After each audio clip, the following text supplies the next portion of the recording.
Жігіті жоқ қыздар, қақтасыңдар? Ойбай, сорлау, қандай жігіт? Ж деген әріпті де білмейміз ғой біз. Ойбай, подруга, мен мінезім ит екен білесің ғой. Ешқандай жігіт шыдай алмай жатыр, маған қалай өзгерсем болады? Бірақ өзгермейді. Жігітпен жүрмеген кайфтың кайфы негізші. Сен деп жүрсіңдер ғой, айтқанында жігіттердің бар десе бар, кел десе кел деп.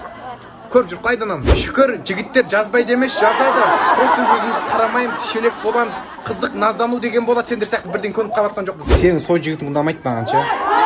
Тастап кетесің, көресің ғой, мен айтты дейсің ғой. Айналайын, жігіті жоқ подругалардың жандарым менің. Кешке арбаттың есігін теуіп кіріп удар ұрып қайтпаймыз ба? Мен де кейде ойланам, жігітпен жүріп мен де пайдаланам деймін. Бірақ намыс жібермейді, намыс ата-анамның тәрбиесі жібермейді. Соны білесіңдер ма, қыздар? Просто мен де жазған жігітіме ответ қайтарып сөйлесе берсем болады. Бірақ мен болашақ жарыма адалмын. Жігіт деген сабан ғой, шертіп жүріп табам ғой. Жігітпен жүрген жалаңе жоқ, бірақ деп ұрысып қала беремін мен.